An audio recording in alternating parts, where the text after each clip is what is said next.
جو خدا کے ساتھ خلاف عہد کرتا ہے اسے نقصان اٹھانا پڑتا ہے۔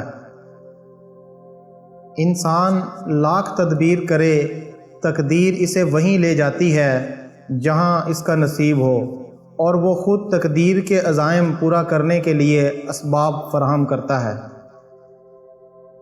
یاد رکھو، نیکی بدی کے پردے میں پوشیدہ بھی ہو سکتی ہے۔ نااہل سے محبت کرنے کا انجام ہمیشہ ذلت، رسوائی اور ہلاکت کی صورت میں نکلتا ہے۔ ان ظاہری آنکھوں کی بینائی بھی تیرے ہاتھ کی طرح ہے، تو اس کے ذریعے پورے ہاتھی کی شناخت نہیں کر رہا۔ اپنی آنکھوں سے جہالت کا اندھیرا دور کر۔ تیرا نفس اس خونخوار شیر سے بھی زیادہ خطرناک ہے جسے تو اندھے پن میں فریب خوردہ ہو کر اور گائے سمجھ کر پال رہا ہے۔ اس کا ڈسا ہوا پانی نہیں مانگتا، ابھی وقت ہے اپنی اصلاح کر لے۔ اے عزیزو، اس جوانی کی عمر کو غنیمت سمجھو، اللہ تعالیٰ کے حضور میں جھک جاؤ اور نفس امارہ کی دیوار کی اینٹوں کو اکھیڑ ڈال۔ تمام کام اللہ تعالیٰ کی توفیق سے ہی انجام پاتے ہیں۔ تحقیق کے بغیر کسی کے متعلق یوں ہی قیاس آرائیاں نہ کرو۔ اگر تجھے خدا نے سلطان نہیں بنایا تو رعایا بن کر رہ، کشتی چلانی نہیں آتی تو ملاح مت بن۔ اپنی ذات کی نفی کیے بغیر منزل پانا ممکن نہیں۔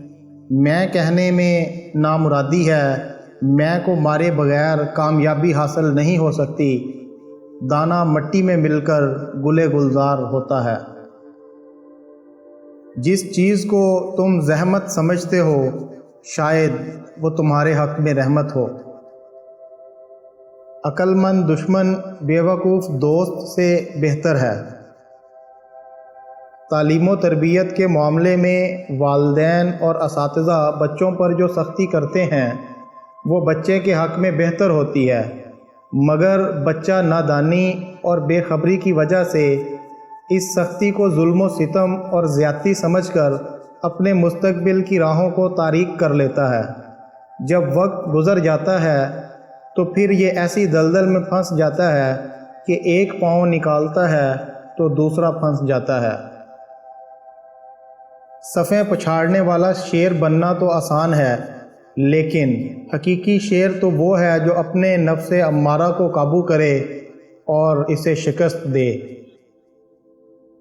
جو اللہ تعالیٰ کے علاوہ کسی اور پر نظر رکھتا ہے وہ ذلیل و خوار ہو کر کفر میں مبتلا ہوتا ہے۔ لوگ اگر اس صورت پرستی سے آگے دیکھیں اور ان صورتوں کے خالق کی طرف متوجہ ہوں جو حسن کا اصل سرچشمہ و مرکز ہے، تو دنیا ہی سے جنت کا لطف و نظارہ شروع ہو جائے گا۔